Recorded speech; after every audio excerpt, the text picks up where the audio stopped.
बिस्मिल्लाहिर्रहमानिर्रहीम अस्सलाम वालेकुम। What happens when magnesium is low in body. अगर आपके जिस्म में मैग्नीशियम की कमी है तो आपके जिस्म में क्या होगा।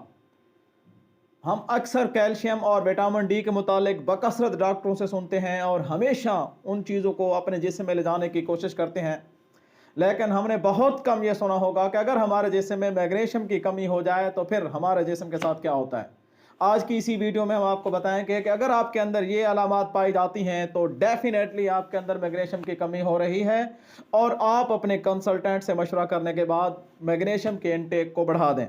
सबसे पहली बात, मैग्नीशियम होनी कितनी चाहिए। If you 300 milligram of magnesium you are likely to experience the following symptoms. अगर आपके रोज़ाना की खुराक में 300 मिलीग्राम से कम मैग्नीशियम आपके जिस्म में जा रही है तो ये मुमकिन तौर पे आपके जिस्म के अंदर ये अलामात पैदा हो सकती हैं। अगर आप 300 से ज़्यादा ले रहे हैं तो फिर ठीक है, वेल एंड गुड।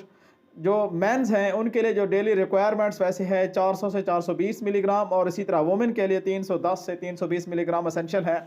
लेकिन अगर वो औरतें प्रेगनेंसी की हालत में हैं तो उनकी ये रिक्वायरमेंट 350 से 360 मिलीग्राम तक हो सकती है।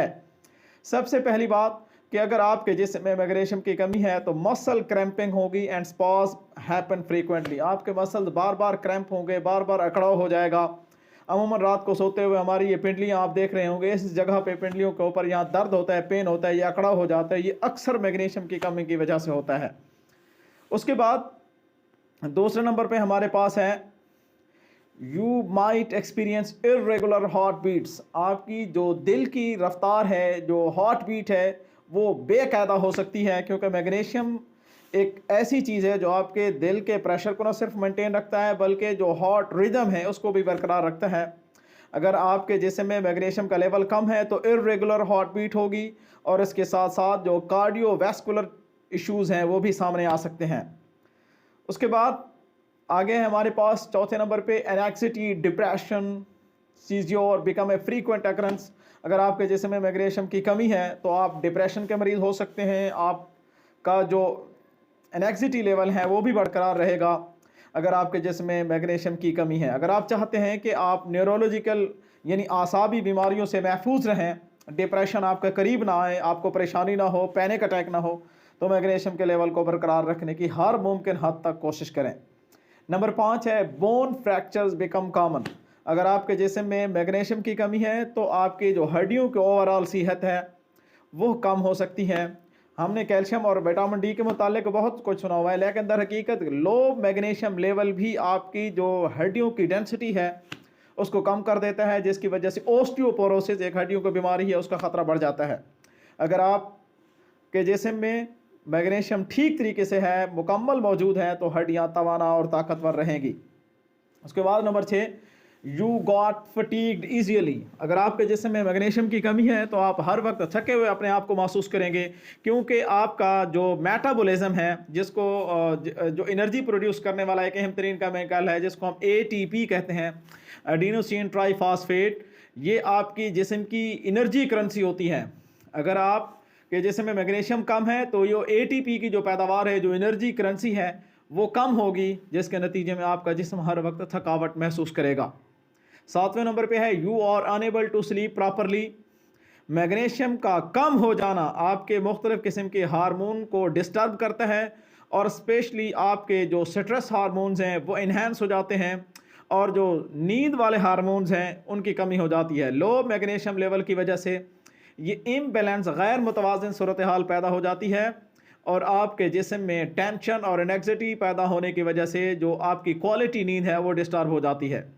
8वें नंबर पे है complications during pregnancy. Magnesium is essential for proper development of foetus during pregnancy.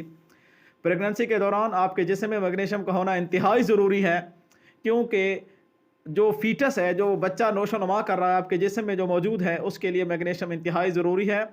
वरना अगर मैग्नीशियम की कमी हो जाएगी तो मुख्तलिफ़ किस्म की जो कॉम्प्लिकेशन हैं, पेचीदगियाँ हैं, वो पैदा हो सकती हैं। प्रीमेच्योर बर्थ भी इसमें शामिल है। डेवलपमेंटल जो इश्यूज़ हैं न्यूबॉर्न के अंदर, उसके मसाइल भी पैदा हो सकते हैं। और 9वें नंबर पे है insulin resistance and diabetes. Magnesium is essential for insulin function. Magnesium इंतहाई ज़रूरी है। Low level have been associated with insulin resistance. अगर मैग्नीशियम का लेवल कम होगा तो इंसुलिन के लिए रेजिस्टेंस पैदा होगी, यानी उसके काम में रुकावट पैदा होगी। और ये इंसुलिन आपको पता है ये वही हार्मोन है जो कि आपके ब्लड शुगर लेवल को रेगुलेट करता है, बाकायदा बनाता है। अगर आपका ये इंसुलिन सही तरीके से सेंसिटिव नहीं होगा या प्रॉपर फंक्शन नहीं करेगा तो शुगर लेवल बढ़ता ही रहेगा। और लास्ट हमारे पास रिच सोर्स ऑफ मैग्नीशियम ये कौन सा है, कहाँ से हम इसको हासिल कर सकते हैं? Magnesium rich foods are essential for various body functioning including muscle and nerve function, energy production and bone health. और ये सबसे ज़्यादा लीफी ग्रीन जो वेजिटेबल्स हैं जिसमें पालक सर फहरिस्त है, इसके अंदर आप 1 कप पालक से 150 मिलीग्राम आप मैग्नीशियम ले सकते हैं। इसी तरह मुख्तलिफ़ किस्म के नट्स और बीज वगैरह, जिस तरह पम्पकिन के बीज हैं, आलमंड है और इसी तरह सनफ्लावर सीड्स हैं, उनसे आपको बकसरत ये मैग्नीशियम मिल सकता है। इसी तरह लेग्यूम्स हैं, ब्लैक बीन्स हैं, चिक पीस हैं, लेंटिल्स हैं, यानी मुख्तलिफ़ किस्म की जो दालें हैं इनके अंदर भी मैग्नीशियम बकसरत मौजूद होता है। इसी तरह आपके क्योना, इसके अंदर भी बकसरत मौजूद है। इसी तरह ब्राउन राइस के अंदर भी ये मैग्नीशियम मौजूद होती है। अगर मछली की बात करें, वैसे मछली सारी ओवरऑल इंसानी सेहत के लिए बहुत बेहतरीन है, जैसे सलमान है, मैक्रोल है, डार्क चॉकलेट हैं, ये सारे के सारे एडिशनल सोर्स हैं और ये आपके एक मुतवाज़न खुराक के अंदर होना इनका इंतहाई ज़रूरी है। मैं उम्मीद करता हूँ आपको इस वीडियो से बहुत कुछ इन्फॉर्मेशन मिली होगी। अगर फिर भी कोई ऐसी क्वेरीज़ हैं या इसके मुतालिक आप कोई अपने कमेंट बॉक्स में अपनी राय से आगाह करना चाहते हैं तो ज़रूर आगाह कीजिए। अगर आपको ये वीडियो अच्छी लगे तो लाइक और शेयर कीजिए। Thanks for watching. अल्लाह हाफ़िज़।